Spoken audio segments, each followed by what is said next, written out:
Mulane kula anggap setan yo mintilu hadidar. Cara kula nggih kasu. Sak kula nganggap setan itu kasu. Mulane ada hadis antik ya, dan ini menunjukkan ilmu hakikat. Suatu saat kan Nabi bilang, dan ini hadis sahih. Tidak ada manusia kecuali digoda setan. Gitu. Wala anta ya Rasulullah juga digoda setan. Iya, tapi ning ngarepku tak dudukno Islam. Itu kan lucu. Ada hadis dan cerita nak. Iya to nggih kayak besar oh hadis itu. Iya, tapi ning ngarepku setan tak dudukno. Jadi ini gelem napa? Padahal lucu, setan kok gelem napa? Itu maksudnya itu memang itu percaturan ilmu hakikat. Jadi memang di depan Tuhan itu ya setan ya dalam rencananya, manusia juga dalam rencananya, jin juga dalam rencananya. Jadi di depan Tuhan memang nggak ada masalah sama sekali. Ya subhanallah di wallahu a'lam. Lho soal bingung karena kayak wong syariat dia monggo bingung tuh fitrah manusia dan itu sah. Jadi kowe aja nyesal. Gus kula selama ini kok iskal. Kok iskal itu fitrah manusia. Nah, wong iskal terus, ora di duwe ya iskal, di bojo judes ya napa? Iskal, ambek kanca dinten ya iskal. Nak manusa penggaweane napa? Ngono Gunung Merapi ya iskal. Padahal Gunung Merapi nak protes. Sayang di sini kamu nempat di kawasan saya. Aku watuk ning nggonku dhewe kok kowe. Aku manggon ning omahku dhewe. Misale Gunung Merapi ngomong lah sama opo. Aku manggon ning omahku dhewe kowe sing rene. Enggak kecuali aku mau romam, lah aku jajan. Aku ning omahku dhewe misale. Ya ten kula terang. Kula niku mulai ngaji riyen itu mengumpulkan beberapa hadis tasbih yang tentang metode kalimatnya, bukan metode keyakinan. Nah, keyakinan tentu kita dalam hati selalu maca napa tasbih, tapi ada metode kalimat. Metode kalimat itu begini, misalnya Sayyidah Juwairiyah ini kalau cerita riwayat dulu. Sayyidah Juwairiyah itu kan Kanjeng Nabi kalau gilir istrinya itu misalnya di subuh selesai, terus Nabi mau ke masjid. Ketika Nabi mau sholat subuh, Juwairiyah itu masih wiridan. Ketika Nabi sudah dari masjid, sudah sampai waktu duha. Waktu duha menurut standarnya ulama itu min tulu isyamsi ila qadri rumhin. Terus kira-kira itu cara batas pandangan mata itu 7 meter dari ufuk. Kinazuril ain. Wong kuno nak darani kadar tak penumbak. Ya kira-kira 7 meter dari pandangan mata dari nopo ufuk. Niru ngono. Berarti nak wiridane mulai 4:30 nganti jam 4:30 ya. Lho tak warai carane bener tapi rada nakal tak warai. Jare Kanjeng Nabi bar ketuku. Lama wis ana nakale koyo Nabi. Lah Kanjeng Nabi bar subuh niki. Wiri ya, lho kok isih wiridan nggih. Lho mulai mau wiridan nggih. Wah, aku mau maca 4 kalimat tapi ambek wiridan mau sik unggul macanan. Lha iki tenan lho terbiyen. Ya mau sik wiridan nggih. Aku mau duwe 4 kalimat, nak mbok waca ping 3 banding mbek wiridane mulai napa? Niki ben sampean roh sanate wiridan. Gini ku Kanjeng Nabi carane wiridan, satu kata itu dirangkai kemudian diyakinkan meninsijam menyatu dengan fakta alam. Mane sampean kudu syukur. Sing elek, sing ganteng, sing sugih, sing larat kudu syukur. Engko tak wak ijazah. Mergo ini ngaji terlama sepanjang kula nyai. Jadi mulai tahun 1431 sampai 1430 napa? Dikono iki tak bari pas magrib. Itu magrib iku wis mlebu tahun 1432. Jadi ngaji terlama dalam sejarah saya. Jadi melewati antar tahun. Antar napa? Antar tahun. Ini kalau niati nanging dalam. Kalau nu gak ada anjane itikaf riyen biasa itikaf diambang. Masa gitu umat ngajak Mustafa bareng. Kanjeng Nabi cara ngajari kita begini. Niki dan ini mesti tak sanggup mati. Kalau nak sanggup mati nampak pun cukup. Hanya saya sudah benar. Tapi jangan tak sanggup nih, benar urip. Jadi begini ya. Subhanallah itu kata sakral yang diwariskan mulai Nabi Ibrahim sampai ke Nabi Muhammad sallallahu alaihi wasallam. Artinya subhanallah nggih maha suci Allah. Maha suci ini artinya ya tidak terbayang kayak apa bentuknya, terus kayak apa irodahnya, kayak apa maunya itu tidak terbayang. Ya sudah pokoknya Allah itu suci. Meskipun kita tidak pernah bisa menghadirkan makna kesucian itu sendiri kayak apa. Tapi kemudian sucinya Allah itu gimana? Kata Nabi ada dokholki ya sejumlah makhluknya Allah. Wong elek, wong pincang, wong nakal, maling, guntuk, bajingan, pokoknya ada dokholki Kula nu maca tasbih jenengan Gusti sejumlah makhluk jenengan. Jadi artinya nak wiridan mulai 4:30 sampai 7:30 dua riyah mau. Iku rong mewakili seluruh alam raya. Lah Nabi nakalan ada apa? Jadi ada apa? Nah, terus ditiru ulama-ulama sing nakal nak wiridan ada nafasin. Sejumlah napase wong ora umat to wong kok wae. Nak maca selawat ya ngoten niku. Ada mawasi ilmu wong pokoke ini kalau cerita sing ringan-ringan gitu, masalah. Makanya kemudian menjadi masalah fikih, masalah ilmiah.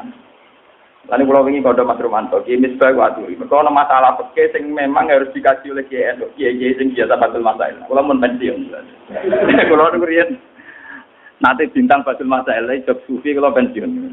Ngeten menjadi masalah. Andaikan Nabi menyuruh orang istighfirillah mi'ata marrah. Mbok kamu itu istighfar mi'ata marrah 100 kali. Apa itu orang itu cukup gini? Astagfirullah mi'ata marrah. Gusti kula istighfar ping 100 Gusti terus wis. Cukup enggak kira-kira? Apa harus bilang astagfirullah sampai 3 sampai 100 kali? Kira-kira.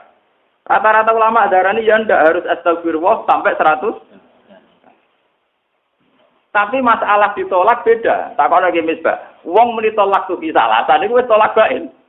Padahal dia hanya bilang tolak tuh kamu saya talak. Salasan kelan kamping telu. Tapi dia hanya bilang salasan loh. Tidak tolak tuh tolak tuh.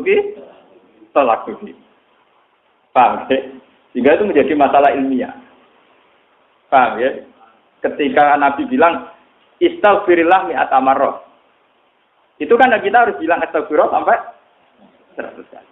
Tapi di bab tolak beda. Ketika kita bilang, gue tak pegat ping telu, jadi bain apa? Bain. Padahal kita hanya bilang 1 kali. Cuma meni ping telu.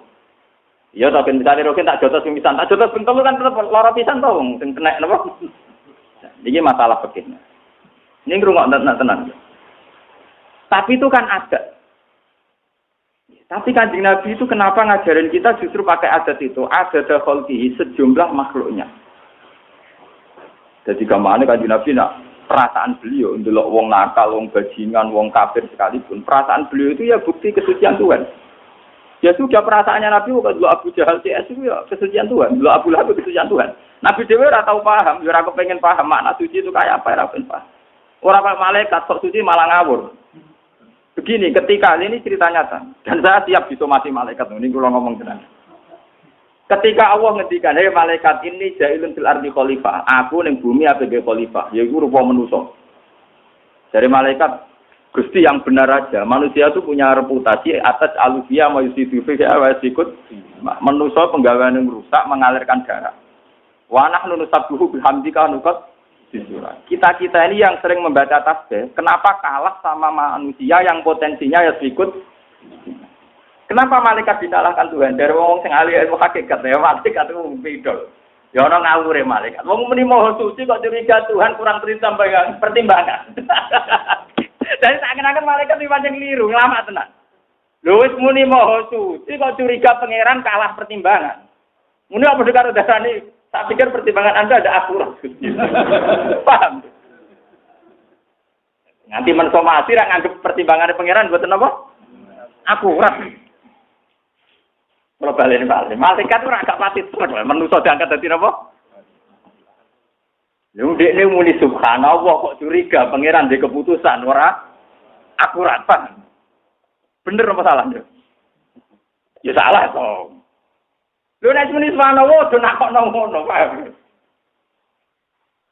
Kalau balik. Kenapa dalam diskusi Tuhan malaikat disalahkan? Padahal alasannya malaikat masuk akal. Gusti, kenapa engkau menciptakan manusia? Sing direputasi ya sikut simak mengalirkan darah. Toh kita sering baca tasbih, mentasbihkan jenengan. Malaikat artinya apa? Natijah apa kesimpulannya? Janggal kan? Lu janggal apa betul? Wis meyakini Allah Maha Suci kok janggal ambek keputusan. Nah di sini pentingnya kalau ngaji tentang berisi. Kalau sampean sudah yakin Allah Maha Suci, tidak usah janggal terhadap keputusan Tuhan. Kowe aja kaya Mu'tazilah, dari pangeran niku ngersakno elek, tapi kok wong elek disiksa dilebokno neraka. Karep-karepe dhewe disiksa-siksa Nah, kalau cara jadi pangeran ngene, lha wis jagal-jagal mesti kok takokno aku. Cara jadi pangeran eskal mesti aku mbok jawab. Mong aku pangeran yo ora tau eskal. Pangeran dikon eskal. Jadi sebetulnya kenapa malaikat itu disalahkan Tuhan? Karena tidak adil. Wong mereka itu yakin Allah Maha Suci. Kok dicurigai? Kan lucu tuh gimana? Nah, yakin Maha Suci ora usah napa? Ora usah curiga bener Kanjeng Nabi ada takhalqihi. Termasuk makhluk Allah ya setan ya iblis. Paham ya? Termasuk makhluk Allah napa? Setan ya iblis kabeh. Jadi dari Kanjeng Nabi, aku pokoknya meyakini Allah Maha Suci sejumlah makhluk kabeh termasuk setan iblis. Iso pangeran gawe rugen keriting ya Allah subhanahu. Mergo nambah angen-angen ya spektakuler rugen. Lho nggih to, SBY guyu wajar to, duwe karir politik presiden duwe akeh. Dadi ndak pati aja. Wong diutang, bojo pegatan iso guyu ora. Bojo ilang, duwe rapati duwe tetep iso. Iku butuh desain khusus. Dan itu ndak mudah. Dadi nambah angen-angen ya spektakuler rugen, paham ya? Dan itu butuh detail menciptakan saraf yang macam-macam. Apa tintaan banteng mesti kelainan tak ono pangeran. Jelas butuh desain khusus. Ya itu ya ada dan apa? Mulane wonten ulama ditakoki, tapi iki kowe ora oleh anut. Nara ulama, nara wali ora oleh anut. Iki kudu aku. Ulama ditakoki, kowe tau gedeng setan. Wah, blas. Ora tau gedeng setan. Tapi setan nang godho manusa iku hebat. Wong saleh dadi nakal gara-gara godane setan. Setan itu kancaku. Setan itu darahnya itu mindilu hadidar, jadi kacu. Mindilu kacu, kenapa? Kacu. Cara mobil ya wiper, cara mangan ya tisu. Mindilu hadidar. Setan itu kacu. Mindilu hadidar. Ketika ditakoi, tapi dari pangeran setan itu kan tukang godo manusia. Nah, godo terus nyesat masuk. Dari wong sufi mau, sing wong ilmu mau buat setan. Setan itu sapa kok mbok sifati nganti hebat ngono. Angger godho iso nyesatno, angger godho iso nyesatno.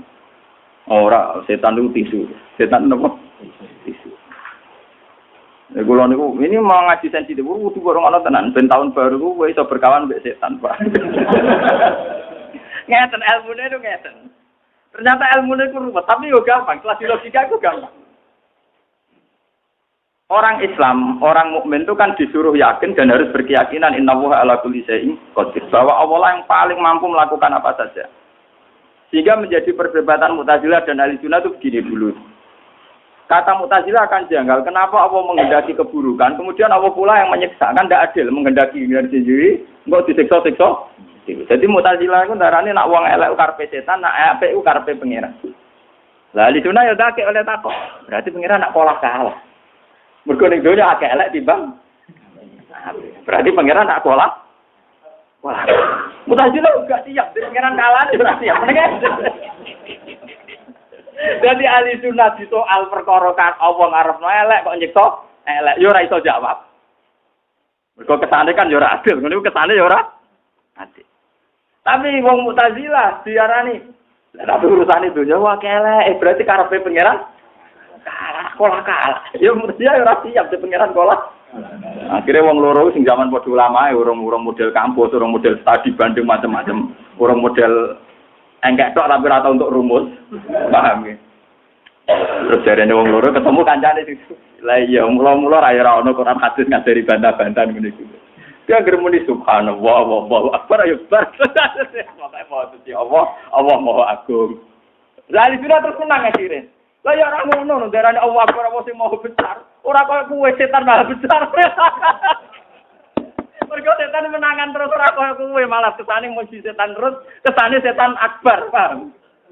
Kesane setan setan menangan terus idene kasil terus sing akbar napa? Setan. Mulane kula anggap setan yo mintilu hadidar. Cara kula nggih kacu. Sak kula nganggep setan ku kacu. Mulanya ada hadis antik dan ini menunjukkan ilmu hakikat. Suatu saat kan Nabi bilang, dan ini hadis sahih, tidak ada manusia kecuali digoda setan. Gitu ya? Wala anta ya Rasulullah, engkau juga digoda setan. Iya, tapi ning arepku tak dudukno Islam. Itu kan lucu. Ada hadis dan cerita nak. Iya to ya, gitu kayak besar. Oh, hadis itu. Iya, tapi ning arepku setan tak dudukno. Jadi ini gelem napa? Padahal lucu, setan kok gelem napa? Itu maksudnya itu memang itu percaturan ilmu hakikat. Jadi memang di depan Tuhan itu ya setan ya dalam rencananya, manusia juga dalam rencananya, jin juga dalam rencananya. Jadi di depan Tuhan memang nggak ada masalah sama sekali. Ya subhanallah lagi wallahu a'lam. Lho soal bingung karena kayak wong syariat dia monggo bingung tuh fitrah manusia dan itu sah. Jadi kowe aja nyesal. Gus kula selama ini kok iskal. Kok iskal itu fitrah manusia. Nah, wong iskal terus, ora di duwe ya iskal, di bojo judes ya napa? Iskal, ambek kanca dineng ya iskal. Nek manusa penggaweane napa? Ngono Gunung Merapi ya iskal. Padahal Gunung Merapi nak protes. Sayang di sini kamu nempat di kawasan saya. Aku watuk ning nggonku dhewe kok kowe. Aku manggon ning omahku dhewe. Misale Gunung Merapi ngomong lah sama apa. Aku yo manggon ning omahku dhewe kowe sing rene. Enggak kecuali aku mau romam, lah aku jajal. Aku ning omahku dhewe misale